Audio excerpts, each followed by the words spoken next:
Those mistakes happen all the time, so don't be bothered. In this game, I will do this actually interesting build. You will see why I'm dropping here instead of like here. And I decided to go for upgrade style this game. I wanted to show this game for a very specific reason. Don't be lazy, don't just plant mines and turrets. This is too weak. We picked this race, so we have to suffer a little bit. Okay, let me talk about the basic idea versus recalls, what you want to achieve. So now we have this recall, and this is exactly why I wanted to show you this game. This is a very practical problem for player to solve. Hey guys, today we're analyzing Replay versus Lancer X. It's TVP. Lancer is a very strong player. He's been S like many times, I believe. So we are actually playing pretty frequently on the ladder. And yeah, that's one of our matches. So in this game I decided to go for 15 CC or gasless CC. Whether it will be 15 depends on scout timing of his probe. I'm also scouting on 12. The reason is that when I don't have to put my gas up, I have 9 SCVs on my minerals quicker by one supply, right? Because one of them is not making gas, so I can send the scout faster. And on top of that, there is actually a play where if they go for 12 next, you can bunker rush them, but that's topic for another video. Okay, so we are going indeed 15cc because there is no probe of his, so that's why I decided to do it. I actually did a mistake in this game because I put this gas too fast. I don't know, I kind of derped a little bit.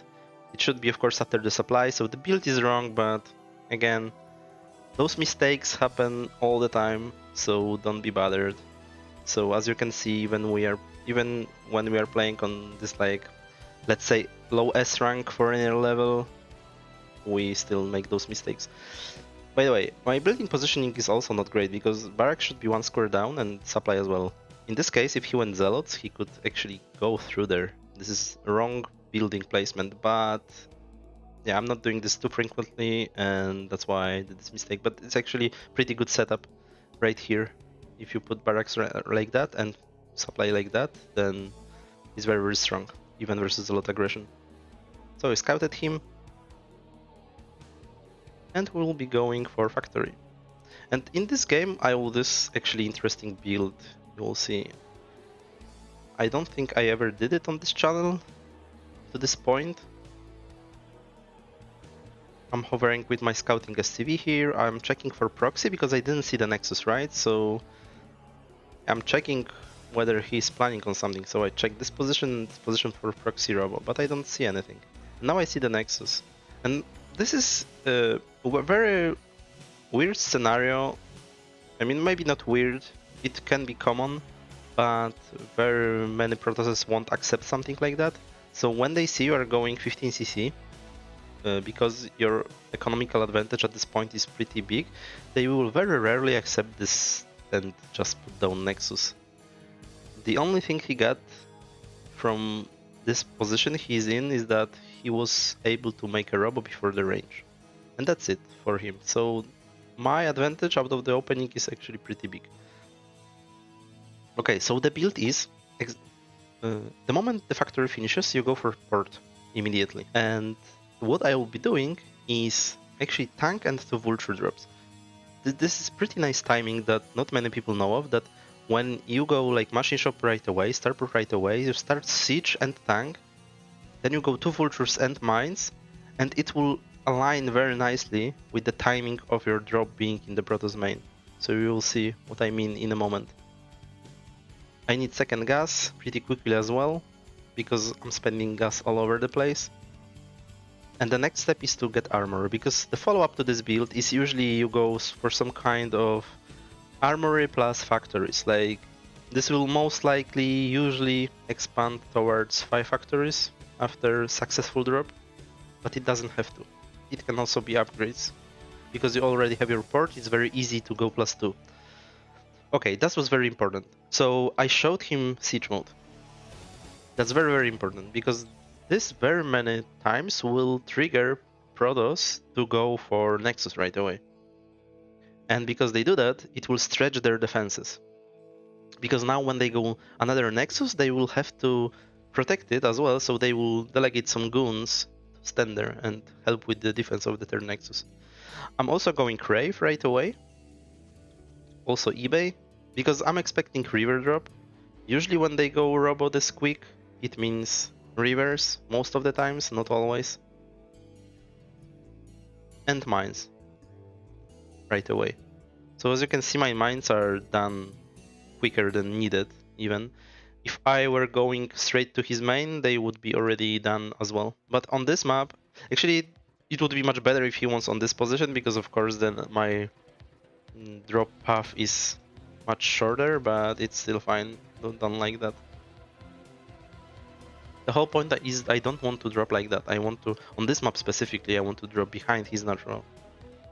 And now he has Observer in my base, and he was aggressive because of that, and that's good for him.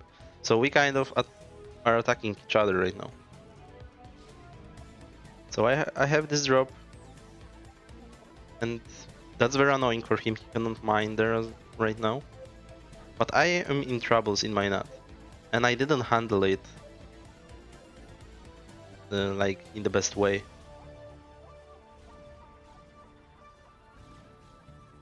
I will also, so the problem with sieging like that is very often he has Observer here, and now he sees you, so he can just walk up and kill your tank from the low ground. Even though he has missed chances, it's still, like, with this amount of guns, he can easily do that. So I lost some of my STVs. Now I'm unloading here, so I took this tank because he pulled the probes anyway. The point, why I'm dropping here instead of like here. So the point is that if I drop here, he just simply pulls the probes and I can't get any kills, but if I siege there, now he has nowhere to go. He has to accept the damage. So it doesn't make sense anymore for him to even pull the probes, because my tanks would be able to interrupt them anyway. So that's why I did it. It wasn't the most successful tank drop anyway. But as you can see, we are kind of even, which is a loss for me because I was advantage from the opening, remember? So it's not too good.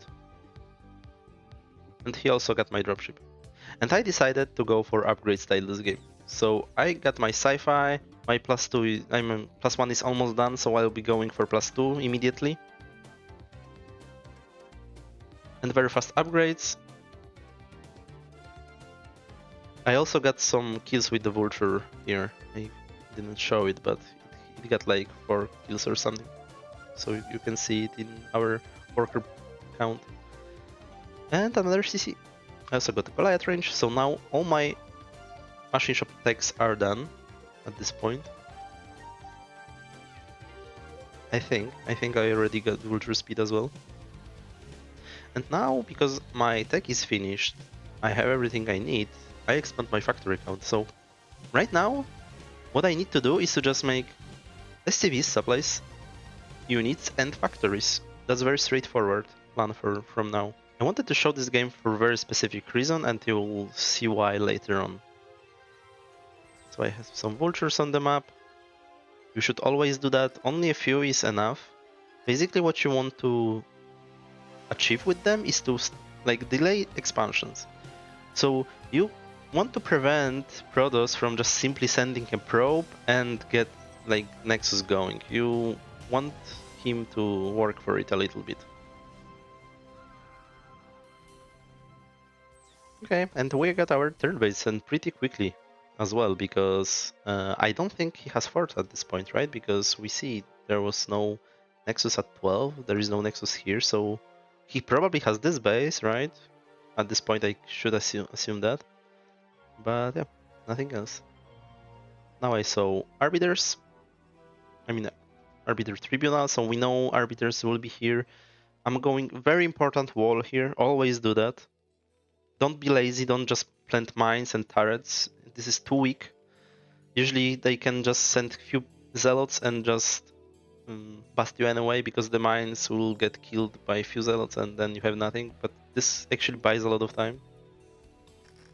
So you see how many units he has to commit there to get this going. So this is exactly what you need. You need something like that from him. So now I'm going for my recall defense. This is very annoying. I actually hate that. I hate playing versus Arbiters. I think they are extremely easy to use and extremely effective for the cost and amount of effort Protoss has put into them. But while this is our Terran life, we picked this race, so we have to suffer a little bit every now and then. Yeah, so okay, let me talk about the basic idea versus recalls, what you want to achieve, like in few steps. You want turret setup, like you want 3 turrets next to each other, because 3 turrets won't let Arbiter go through them.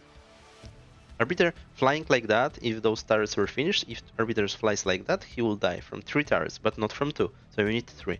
Then, knowing that, you need mines behind the turrets, because Protoss will always want to recall as deep as possible, ideally in mineral lines, because usually there are no mines, because no Terrans are actually mining their mineral lines, so that's the best spot for Protoss to mine, to recall on. But if you have the setup, you kind of are not allowing him to do that, so that's good. Another point on this map specifically, I will put a tank here in a moment, because this tank is super good. If he ever recalls here, this tank will shoot his units from the low ground, and all his zealots will want to go to this tank, because he will aggro them, so that's very good to have. Another point versus recalls, I mean versus arbiters in general, what you want to achieve is to have a lot of tanks. So look, I already have my 3 machine shops, and I'm producing tanks all the time. The reason being is that when they accumulate some arbiters, they will freeze your army a lot, and they will mostly freeze your tanks.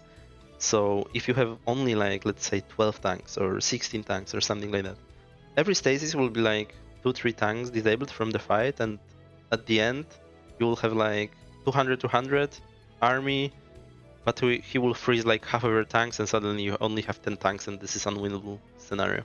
So you need like even 30 tanks, let's say, in your 200 army, something like that, or 24 tanks, a lot, as many as you can get. And the last point versus arbiters is you need upgrades for exactly the same reason actually. So when he will stasis your army,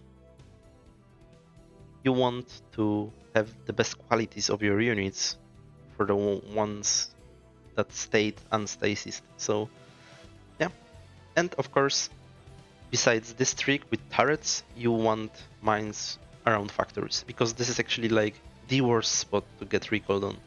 If you get recalled on top of your factories, then suddenly you cannot defend with reinforces, which is very important versus arbiters. You have to eventually be able to usually defend with units that are coming out of your factories, with a little bit of help from those units outside your base. Okay, so let's continue. I'm adding up to 8 factories. Could be 9. Our SCV count is healthy. It's a little bit too many, but not a big deal at all. Like 70 is completely fine. So now we have this recall. So he had to recall like there. My mines were a little bit misplaced, but you never know where they are gonna recall. It's still good to have them next to the turrets, because usually the zealots will go and try to kill the turrets to allow next arbiter to recall as well. So if my mines were a little bit down there, it would be even better probably, but at the same time, having them there is also good. So, and look at the zealots, right? The tank aggroed the zealots, and this is exactly what happened. They started going to the tank. And now this is not that many units I have to be worried about. And at the same time, he's actually attacking my base at 6. So you see how this wall was very useful. Because normally, like, if he made a recall, like, successful one with a lot of units, I would have to put most of my units defense, and then he attacks the 6 at the same time, and suddenly you can find yourself not able to defend that because you didn't have this wall. So, yeah. This wall is very important on Metropolis, and in fact in any other map as well. Any map that has base like that, is you need to wall off one side. I'm adding turrets again. I put this tank. He wanted to make another recall, but now he realized the turrets are still there, so he didn't do that. I should put more mines here again. I have this tank. Usually it's very good to have this one tank or two tanks. I call this, okay, maybe I won't show how I call this, but this is a magnet for Arbiter, where if you put two tanks separated like that and you put mines between them, Protoss will very, very often recoil right on top of those mines because he will want to recoil between the tanks.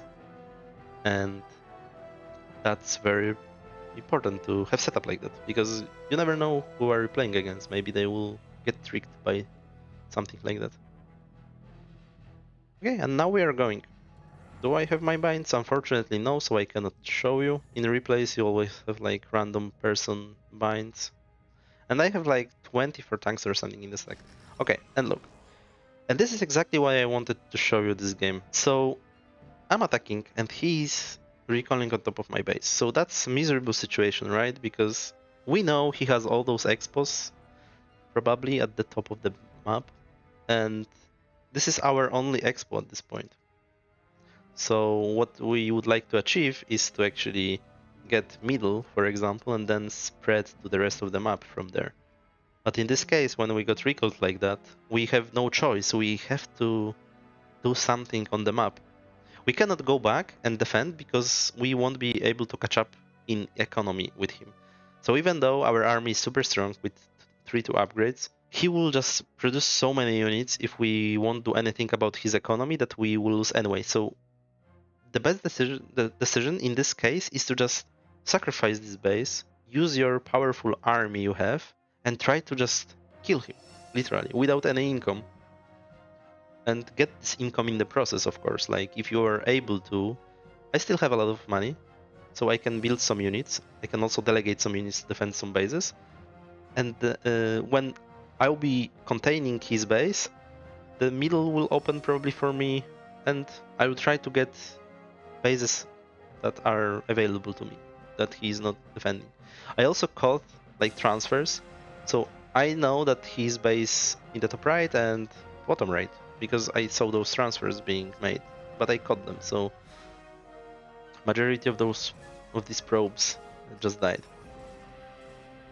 Okay, so kick is, and I'm pretty sure that he thought that the game is pretty much over, because now his task in this game is to just kill this army. But I split my army, so as you can see, what I did when I was going here, I put some of my tanks here and some other units than tanks as well. Now I'm going to his natural. This is very important because this is a very practical problem for player to solve. When in any matchup, if you can send your units and contain someone's rally point, it's very, very bad for them. So you can imagine, for example, in TVZ, when Zerg uses Swarm in your nut, and your Marines are going out and dying because he has lurkers there. And that's very uncomfortable to now re-rally every unit to your main, and then when you deal with it, finally, you still have those rallies in your main, and that's very annoying, and now you have to re-rally everything to your nut again. So that's causing like practical problem for your opponent. It's not like even strategical problem in the game, it's just practical problem with their IPM and stuff like that. So that's why attacking into his rally point is very powerful, and I'm doing exactly that right now. But from here, once I'm there, I want to kill his expansions ASAP. Because now I know most of his units are here, and I want to use this time to just get his bases. So now from there I'm splitting here, and I split my units also to the top right. Also on Metropolis, there is like, this map has a very interesting feature that not many people think of, and I am catching myself on this, that I am not using this too often, but every high ground expansion, even mains, can be killed with tanks from the low ground. So there is setup like that on every base. Like from here you can hit the Nexus. Probably not from here. Actually, yeah, maybe you cannot do it here. But for example, from here you can hit the Nexus. It's the same here. From there you can hit the Nexus. So you can do it everywhere, and you should use that, because there is no reason for me to even go up the high ground right here and fight those cannons, because I can just siege and kill the Nexus. Okay, but anyway, the important part is that you just start doing it. You don't have to be perfect. Turret like that is always useful because Protoss can just simply stasis your vessel and then you have no detection. But if you have turret, nothing can be done about it. It has to be killed. So turret is very important even if you have vessels there. So I killed the Nexus here. I'm going up the ramp right now. When you are attacking base like that, very important thing to do is to kill the pylon that is powering most of the gateways. Usually with like other mains, Protoss will very often put like one pylon even, and then 8 gates around. So right now I'm on his bases. I know he has one at the bottom right. I actually don't know if I realized this during the game that he has bottom right base.